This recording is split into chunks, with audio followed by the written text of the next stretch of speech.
স্বাগত সবাইকে। দেখছো প্রাণ মিল্ক ক্যান্ডি কুইজ শো, জানার আছে বলার আছে। ইভান সাইড তোমাদের সাথে আছে, আমাদের সাথে অতিথিও আছেন। তবে তার আগে আজকে তোমাদেরকে বাইতুর রৌফ মসজিদ সম্পর্কে কিছু তথ্য জানাতে চাই। সুলতানি আমলের স্থাপত্যের আদলে রাজধানী ঢাকার উত্তরার দক্ষিণ খানের ফায়দাবাদে নির্মিত হয়েছে বাইতুর রৌফ মসজিদ। বাংলাদেশি তরুণ স্থপতি মেরিনা তাবাসসুমের নকশায় নির্মিত দৃষ্টিনন্দন স্থাপনাটি এরই মাঝে অর্জন করেছে স্থাপত্যের দুনিয়ায় অত্যন্ত সম্মানজনক আগা খান স্থাপত্য পুরস্কার।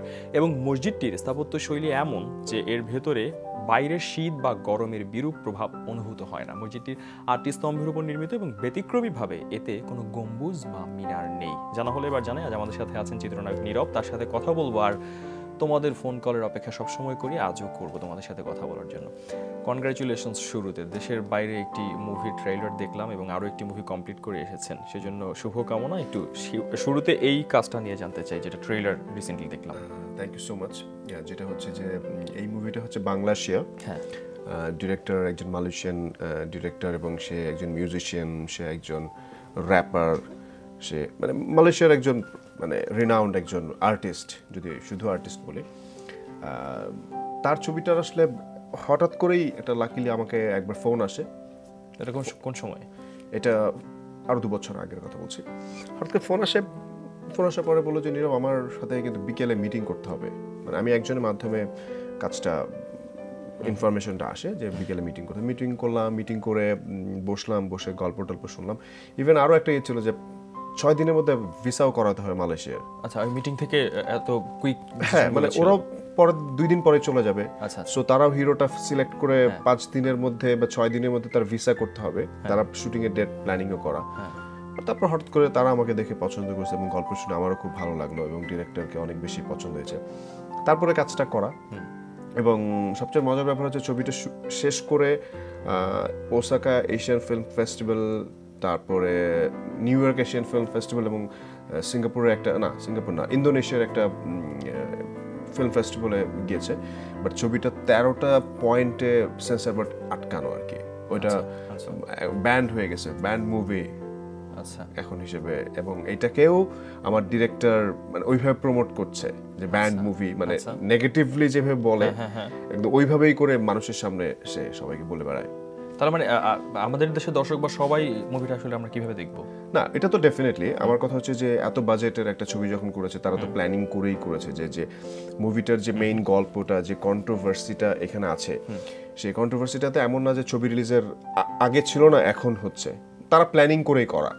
সো ডেফিনেটলি কোনো না কোনো ওয়েতে তারা রিলিজ করে। মানে এটা একটা কৌশলের অংশ। ইদানিং সিনেমা জগতে অনেক কৌশল অবলম্বন করা হয়। শাহরুখ খানের কাছে my name is Khan, I am not the terrorist.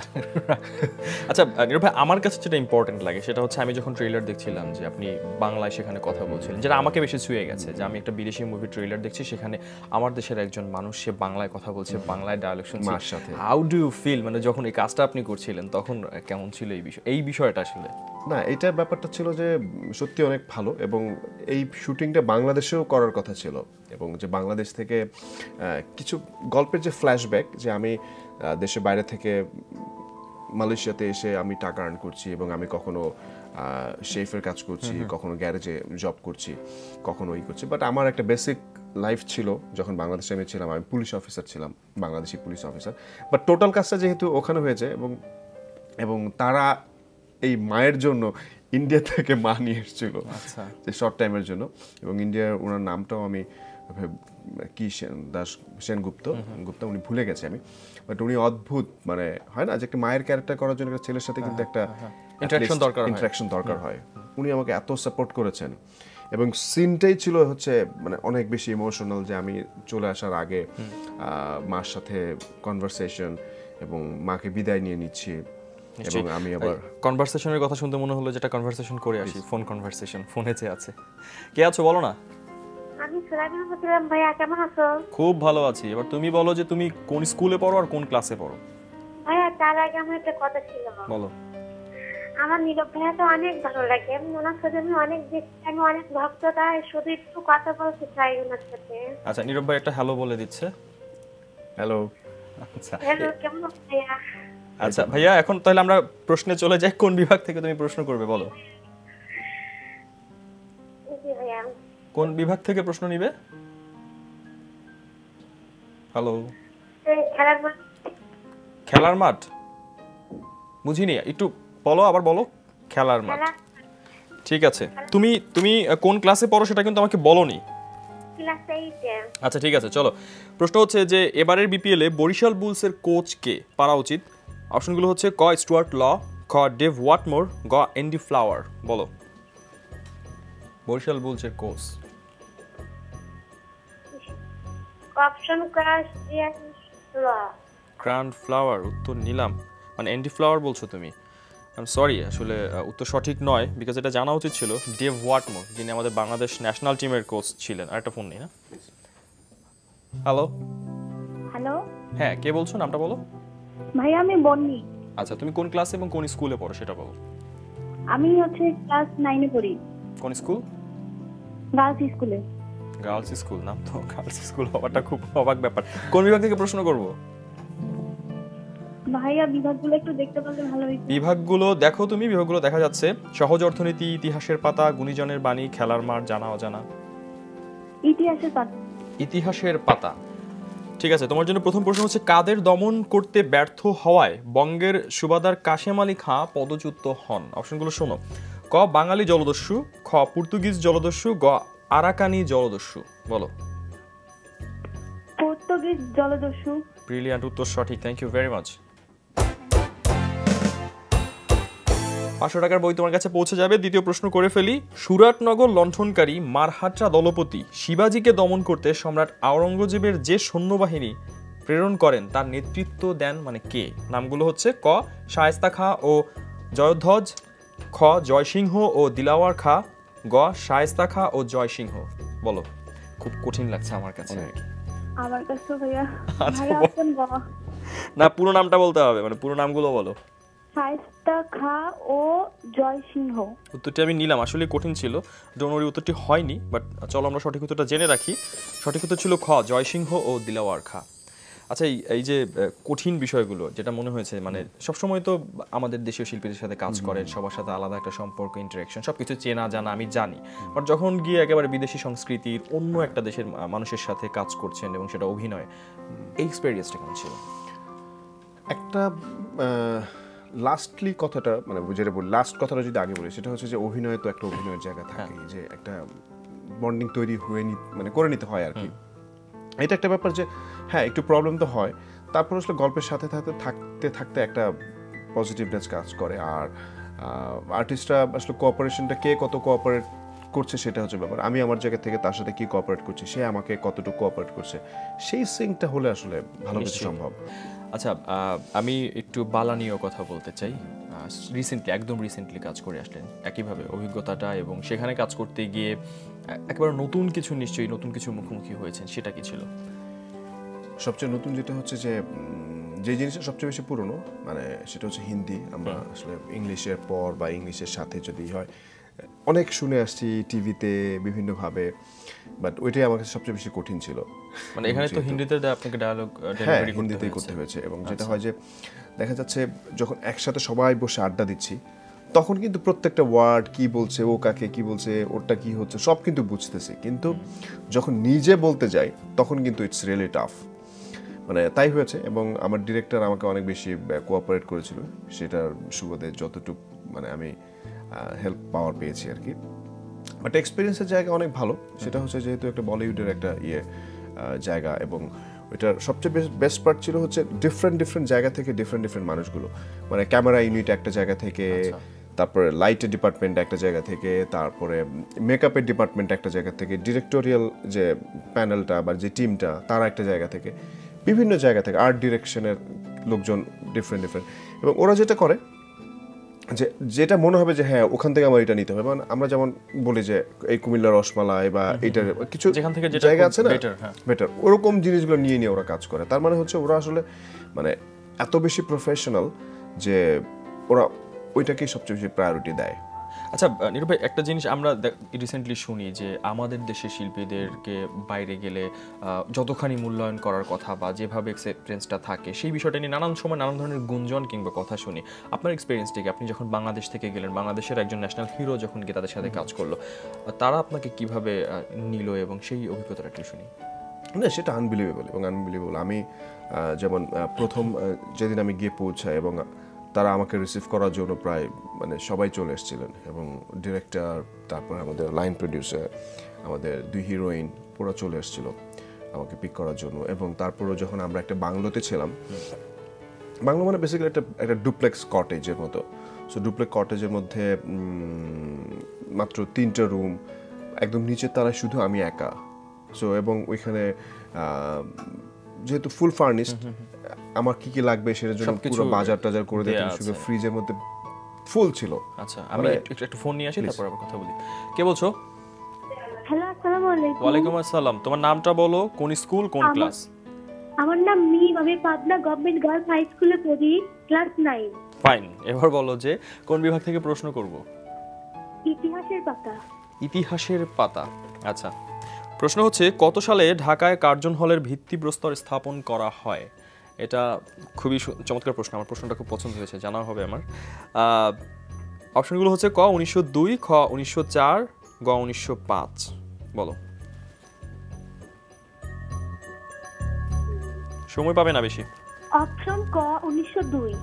উত্তরটি আমি নিলাম, কিন্তু দুঃখিত, উত্তর সঠিক নয়। সঠিক উত্তরটা হচ্ছে 1904 এবং লর্ড কার্জন এর ভিত্তিপ্রস্তর স্থাপন করেছিলেন। আর একটা ফোন নেই।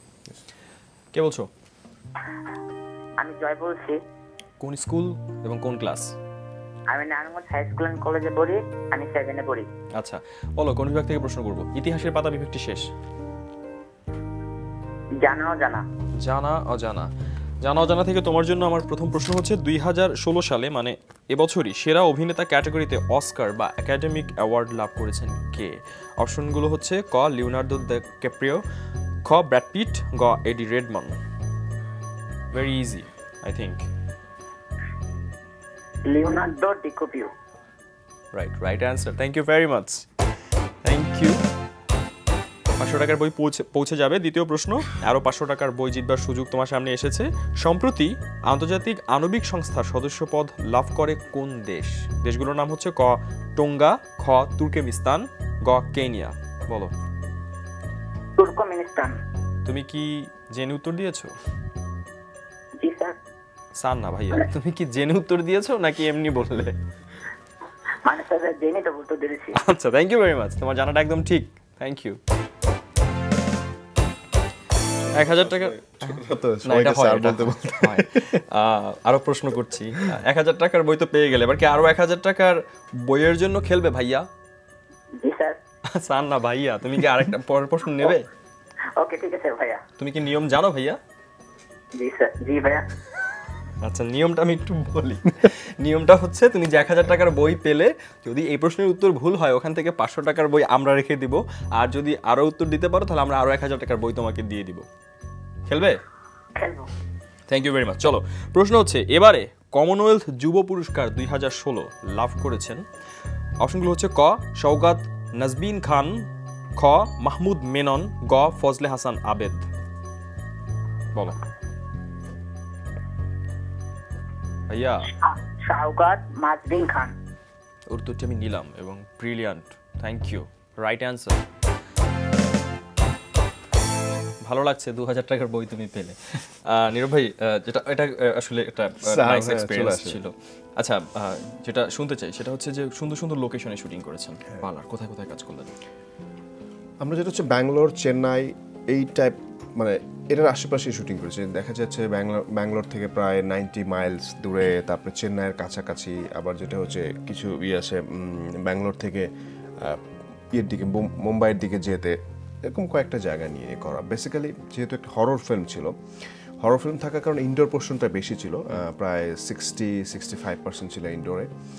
সো বাকি যে কাজগুলো দেখা যাচ্ছে, আমি সিআইবি অফিসার, আমার কাজের জায়গাগুলো বা যে সেক্টরটা সেটা হচ্ছে আমার অফিসের, হসপিটাল, এই জায়গাগুলো একটু বাইরে কাজ করা হয়েছে। তারপর গানের শুট করেছিলাম আমরা, যেখানে অদ্ভুত সুন্দর একটা জায়গা।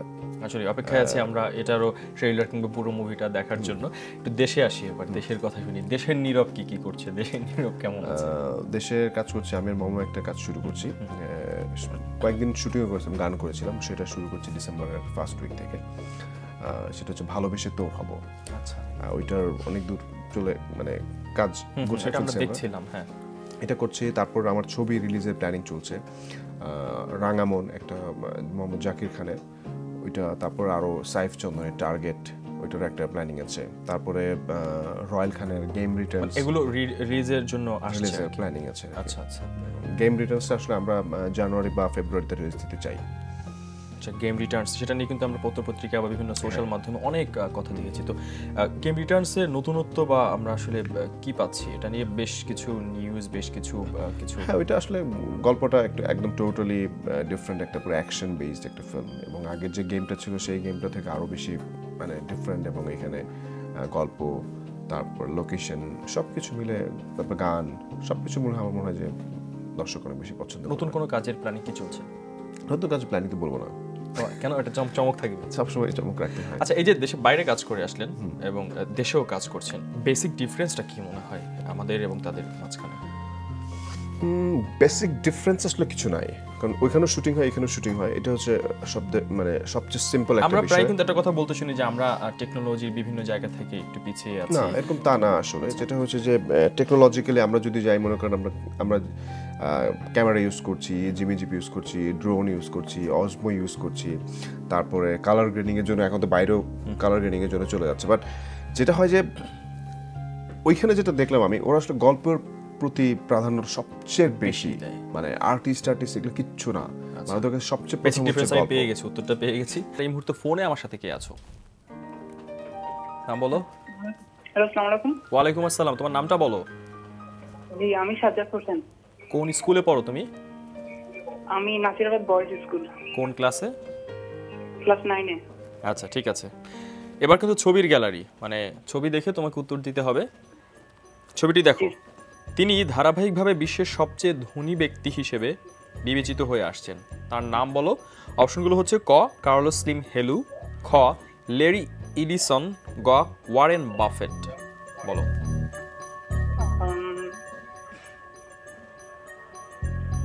ভাইয়া, খ লেরি ইলিসন। ল্যারি ইলিসন, উত্তরটি আমি নিলাম, কিন্তু সঠিক নয়, দুঃখিত। সঠিক উত্তর ছিল গ ওয়ারেন বাফেট। একটা ফোন নেই। হ্যাঁ, কে বলছো? আমি ছোলামিন বলছিলাম। ভাইয়া কেমন আছেন? খুব ভালো আছি, তুমি কেমন আছো?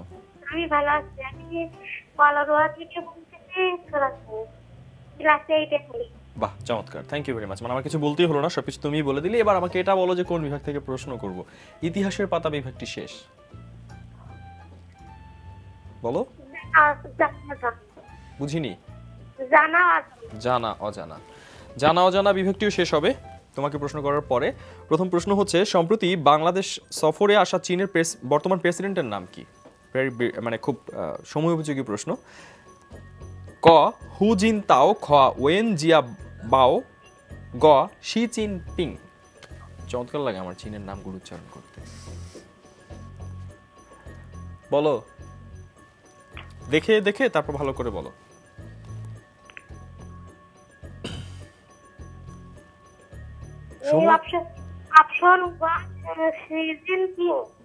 হু জিন তাও, উত্তর আমি নিলাম, কিন্তু সঠিক তো নয়। সঠিক উত্তর ছিল গ শি জিনপিং। আচ্ছা নির্ভয়, কথা তো হলো, সামনে কি আর কোনো ইন্টারন্যাশনাল মুভির প্ল্যান বা এরকম কিছু চলছে কিনা? এটা আসলে আমরা কাজ তো করতে চাই, এবং যেটা হচ্ছে কাজের পরিধিটা বাড়াতে চাই। এবং সেটা যদি যেমন একটা মালয়েশিয়া কাজ করা, একটা বলিউডে কাজ করা, এটা যদি আমি বলি যে অ্যাচিভমেন্টটাই কিন্তু হচ্ছে যে এক্সপিরিয়েন্সটাই কিন্তু অনেক বড় কাজ, বা এক্সপিরিয়েন্সের সবচেয়ে বড় কিছু, যেটা আমি এইখানে কাজ করছি যখন বাংলাদেশে, তখন আমাকে হেল্প করছে বা হেল্প করবে।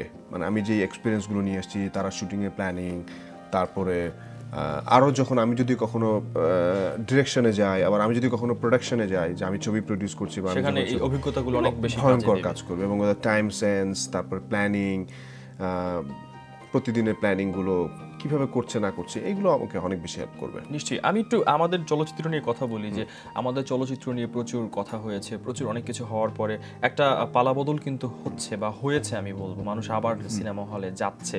তো সেখান থেকে যে পরিমাণে এক্সপেকটেশন থাকে যে যে ধরনের চলচ্চিত্র আসা উচিত, কোথাও কি একটু ঘাটতি আছে কিনা, সে ধরনের চলচ্চিত্র আমরা পাচ্ছি কিনা? মানুষ কিন্তু আসলেই সিনেমা হলে ছবি গিয়ে দেখছে, পরিবার সহ দেখছে। না, মানুষ দেখতে চায়, সবচেয়ে বড় কথাটা হচ্ছে এটা, মানুষ দেখতে চায় এবং এটা দেখতে চাবে, মানে আপনাকে চাওয়াটাকে ক্রিয়েট করাইতে হবে। হ্যাঁ, আপনি একটা ছবি রিলিজ দিচ্ছে, তাকে যদি প্রমোট না করেন, তাকে যদি ছবিটাকে প্রমোশন না করেন, তাহলে আমিও নিশ্চয়ই মানে নিজের থেকে একবারে দেখবো না, দেখি যে কি ছবি চলছে, কি হয়। সব কিছুই একটু ভাইস ভার্সা হলে ভালো, যে আমিও কিছু আপনাকে প্রমোট করলাম, আমারও নিজেরও কিছু ইচ্ছা আছে। আমি আপনার কথা ধরে একটু কথা বলি, মানে হয়তো বিষয়টা খুব বেশি বিব্রত করে আপনার জন্য না হয়। আমরা মাঝে মাঝে শুনি যে যেটা হয় যে আমরা বলিউডের কথা বলছিলাম, সেখানকার একটা ফিল্ম রিলিজ পেলে সেখানকার আর্টিস্ট সহ তারা ওই ফিল্মটার প্রচারণার জন্য নিজেদেরকে ডেডিকেটেড রাখেন এবং দীর্ঘ একটা সময় পর্যন্ত ওই ফিল্মের সাথে তারা বসবাস করেন, বিভিন্ন কৌশল তারা ওই ফিল্মের সাথে থেকেই অবলম্বন করেন। কিন্তু একটা কমপ্লেইন আছে যে আপনাদেরকে যখন ছবিতে সাইন করা হয়, নট এক্স্যাক্টলি ইউ, ওভারঅল যেটা হয় যে আপনারা একটা সিনেমার পরেই সেই সময়টা আপনাদের কাছ থেকে পাওয়া যায় না, সেই সিনেমার প্রচারণার অংশের জন্য খুব একটা আপনাদের সেই আন্তরিকতার জায়গাটাও দেখা যায় না, অনেক সময় বরঞ্চ আপনারা অসহযোগিতাও করে থাকেন। এই বিষয়টা আসলে কি? এটা আসলে সহযোগিতার ব্যাপারটা যে সবসময় ঘটে, সময়টা সবসময় পাওয়া যায় না, দেখা যাচ্ছে সময়ের একটা ব্যাপার থাকে। আর একটা ব্যাপার হচ্ছে যে প্ল্যানিং গুলো, মানে প্রডিউসার কিভাবে প্ল্যানিং করছে, সেটা হচ্ছে আপনি হয়তো মনে হচ্ছে কোনো প্রমোশনই হচ্ছে না ছবিতে, বাট এমনও তো হতে পারে যে আসলে প্রমোশনের জন্য যে প্ল্যানিং থাকতে হবে, প্রমোশনের জন্য যে লগ্নিটা করতে হয়, সেটা হয়তো শেষ হয়ে যায়, বা প্ল্যানিং ছাড়া কাজ করা, এগুলো হয়ই সবসময়। একটা ফোন নিয়ে আসি, তারপর কথা বলছি। কে বলছো? আমি নিশা। বুঝিনি, বলো। হ্যাঁ, তোমার নামটা বলো। পায়েল। পায়েল, কোন স্কুল, কোন class? Chunkutia girls high school, Chunkutia উচ্চ বালিকা বিদ্যালয়, 6 ক্লাস। এবার বলো যে কোন বিভাগ থেকে তোমাকে প্রশ্ন করব? জানা অজানা, ইতিহাসের পাতা, দুটি বিভাগে শেষ। আচ্ছা, গুণীজনের বাণী, সমাজ অর্থনীতি। কোনটা একটা বলো। গুণীজনের বাণী। তুমি আমাকে মানে কনফিউজ করে দিচ্ছ। তোমার পাশে গুণীজনটা কে? ওর নামটাও আমাকে একটু বলো। পাশের গুণীজন যিনি তোমাকে বলে দিচ্ছে যে এটা না ওইটা শেষ, ওর নাম কি? নীরব। আমার পাশে না, তোমার পাশে। আচ্ছা ঠিক আছে, আমি তোমাকে প্রশ্ন করি। আমার আপু। এই যে তোমার আপু, এতক্ষণে পাওয়া গেছে। আপু যেন প্রশ্নের উত্তর বলে না দেয়, তাহলে কিন্তু আমি এই পুরস্কার দিব না, শুধু প্রশ্নই শুনে রাখবো। প্রশ্ন হচ্ছে, নতুন কিছু করাই তরুণের ধর্ম, এই বাণীটি কার? অপশনগুলো হচ্ছে ক আলবার্ট আইনস্টাইন, খ জর্জ বার্নস শ, গ জন কিটস। বলো। তিনি একজন বিখ্যাত নাট্যকারও বটে, ক্লু দিয়ে দিলাম। বলো। ক আলবার্ট আইনস্টাইন। তোমার আপুও জানে না, দুঃখিত। সঠিক উত্তর হচ্ছে খ জর্জ বার্নার্ড শ। আচ্ছা, রিসেন্ট এখন যে কাজগুলোর প্ল্যান আছে, অনেকগুলো মুভি তো করা হলো, যেটা হয় যে আপনি এক্সপিরিয়েন্সের কথা বলছিলেন, তারপর একটা নিজের ইচ্ছা থাকে না যে আমি আসলে নিজেকে এরকম একটা চরিত্রে বা এরকম ভাবে দেখতে চাই, একজন নীরবের কাছে সেই ইচ্ছা না, যেটা হচ্ছে যে একটা গল্প, আমি আসলে গল্পটা চাই, মানে গল্পটার সাথে কিভাবে সিং করাতে পারলেই কিন্তু একটা চরিত্র দাঁড়ায়। একটা চরিত্র কিন্তু আগের থেকে তৈরি থাকে না, গল্পকেই মনে করেন, গল্পটাকেই একটা আর্টিস্ট চরিত্রে ধারণ করে ওইটাকে কিভাবে কতটুকু ভালো করা যায়, ওইটাই হচ্ছে মেইন বিষয়। মনে করেন একটা ছবি করতে গেলে আমি কিন্তু গ্রামের ক্যারেক্টার দিয়েও কিন্তু অনেক ভালো কিছু করা যায়, আবার অনেক মডার্ন ক্যারেক্টার দিয়েও অনেক কিছু করা সম্ভব হয় না। সো এমন কিছু করা দরকার যেটাতে আসলে মানুষ মনে রাখবে, মানুষ হলে গিয়ে ছবি দেখবে এবং একজন একজনকে বলবে যে ভাই এই ছবিটা দেখে আসলাম, এটা দেখতে পারেন। যেমন এই যে এখন অমিতাভ রেজা যে মুভিটা দেখছি, আয়নাবাজি যে ছবিটা, এবং মানুষের একজনের থেকে কিন্তু একজন শুনছে, এবং অদ্ভুত রকমের রেসপন্স এবং অদ্ভুত রকমের মানুষের এক্সপেকটেশন যা ছিল তার চেয়ে হয়তো অনেক বেশি পাচ্ছে বা অনেক বেশি করছে, এবং সবাই যাচ্ছে এবং বিভিন্ন জায়গা থেকে শুনছি। আমি তখন দেখিনি, বাট অদ্ভুত। নিশ্চয়ই, মানে সেরকমটাই আসুক। নীরব এরকম আরো দারুণ সব কাজ আমাদেরকে উপহার দিক, এবং খুব ভালো থাকেন। থ্যাংক ইউ সো মাচ আমাদের অনুষ্ঠানে সময় দিয়েছেন। আজকের মতো বিদায় নিতে হচ্ছে। আপনাকে অনেক ধন্যবাদ। যেতে হবে। তবে সবার জন্য একটা কথা আছে, সেটা হচ্ছে যে প্রিয় দর্শক শ্রোতা, বিশ্বের যে কোনো প্রান্ত থেকে যে কোনো সময় এনটিভিতে সম্প্রচারিত সংবাদ ও অন্য সকল অনুষ্ঠান উপভোগ করতে ভিজিট করুন আমাদের পূর্ণাঙ্গ ওয়েব পোর্টাল www.ntvbd.com। আজকের মতো বিদায় নিচ্ছি, ভীষণ ভালো থেকো।